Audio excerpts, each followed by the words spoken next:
Hello friends, welcome to my channel. तो आज हम लोग बनाने जा रहे हैं झाल मुड़ी। तो झाल मुड़ी बनाने के लिए हम लोगों को पहला जो इंग्रेडिएंट्स चाहिए वो है मुर्रा। उसके बाद हम लोग ले लेंगे साबुत कटा हुआ प्याज, और उसी के साथ हम लोग जो जो इंग्रेडिएंट्स लगेगा एक एक करके मैं बताती जाऊंगी। तो नेक्स्ट हम लोग ले लेंगे जो मिक्सचर में रहता है, उसको गांठिया या फिर सूखा पापड़ी बोलते हैं उसको। फिर एक ले लेंगे टमाटर, और उसी के साथ ले लेंगे एक लेमन का आधा हिस्सा।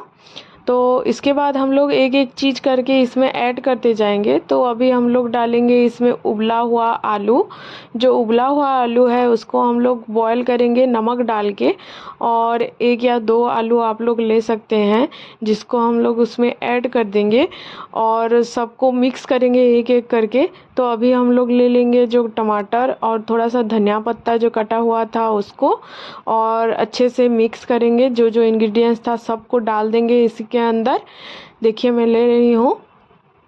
अभी हम लोग इसको स्टार्ट करेंगे मिक्स करना। इसके ऊपर डाल देंगे थोड़ा सा लेमन जूस। सबका बनाने का तरीका अलग अलग रहता है फ्रेंड्स, लेकिन बनने के बाद जो टेस्ट आता है, जैसे कि इवनिंग स्नैक्स के लिए आप लोग इसको खा सकते हैं। तो अभी हम लोग ले लेंगे थोड़ा सा स्वाद के अनुसार नमक। नमक नहीं डालेंगे तो जो भी खाना हो वो फीका ही लगता है।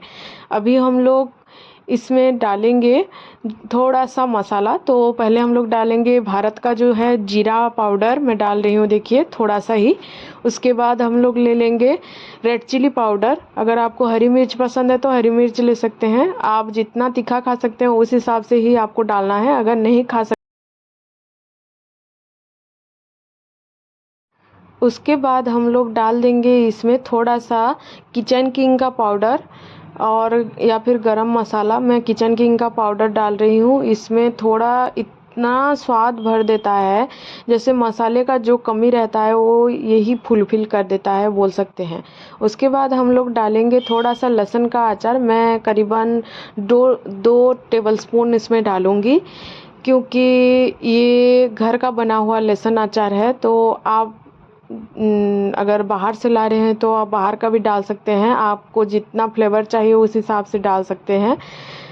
और फिर हम लोग इसमें डालेंगे थोड़ा सा सरसों का तेल, जो कि इसमें ज़्यादा फ्लेवर, ज़्यादा टेस्ट बढ़ा देता है। इसको आप लोग स्किप मत कीजिएगा, ये जैसे भी करके आपको डालना ही है। नेक्स्ट हम लोग इसको सबको अच्छे से मिलाना शुरू करेंगे। मिक्स होगा तभी तो हर मुर्रे के अंदर उसका जो फ्लेवर है वो जाएगा और टेस्ट हम लोगों को मिलेगा। ये सब इंग्रेडिएंट्स जब हम लोग मिला के मिक्स कर लेंगे तो बहुत फ्लेवरफुल बन जाता है और बहुत टेस्टी बनता है ये मुर्रा। जैसे कि ज़्यादा हम लोग अगर मतलब गीला गीला कर देते हैं तो मुर्रा अच्छा नहीं लगता है, या फिर ज़्यादा सूखा रह जाता है तो वो हम लोगों को अच्छा नहीं लगता। ये ना बहुत अच्छा लगता है, क्योंकि ना सूखा ना गीला होता है। इसमें मैं अभी थोड़ा सा डाल रही हूँ मिर्ची का अचार। ये भी घर में ही बना हुआ है, आप लोग बाहर का भी डाल सकते हैं। मिर्ची का अचार का तेल और एक मिर्ची मैं इसमें डाल दे रही हूँ, और अभी हम लोग करेंगे इसको मिक्स अच्छे से। तो इतना अच्छा टेस्ट आता है। आप लोग ऐसे ही स्नैक्स या फिर रेसिपीज़ के लिए मेरे चैनल को प्लीज़ सब्सक्राइब कीजिए फ्रेंड्स। थोड़ा सा सपोर्ट करेंगे तभी तो मेरा चैनल आगे जाएगा, और आप लोगों से ही उम्मीदें हैं मेरी। तो अभी हम लोग इसको कर रहे हैं अच्छे से मिक्स। अगर आपको एंड तक देखने में अच्छा लगे और मुर्रा आपको देखने में टेस्टी लगे, और बना के एक बार ट्राई कीजिए। अगर आप लोगों को अच्छा लगेगा तो मेरे चैनल को लाइक सब्सक्राइब कीजिए, और कमेंट में बताइए कैसा लगा मेरा ये जो मुर्रा बनाने का स्टाइल है। तो अभी हम लोग अच्छे से इसको मिक्स कर लिए हैं। देखिए हर तरफ से ये मिक्स हो गया है अच्छे से, हर मुर्रे में इसका जो फ्लेवर है वो चला गया है। अभी मैं इसमें और थोड़ा सा लेमन का जूस ऐड कर रही हूँ, और अभी मेरे भाई को मैं टेस्ट करने के लिए दूंगी कि ये कैसे बना हुआ है। तो सर्व करते हैं एक प्लेट में। तो मैं निकाल रही हूँ इसको प्लेट में, उसी के साथ इसके ऊपर डाल दूंगी एक मिर्च। और हम लोगों का जो मुर्रा है मतलब झाल मुड़ी वो रेडी हो गया है। देखने के लिए बहुत बहुत धन्यवाद। Thank you.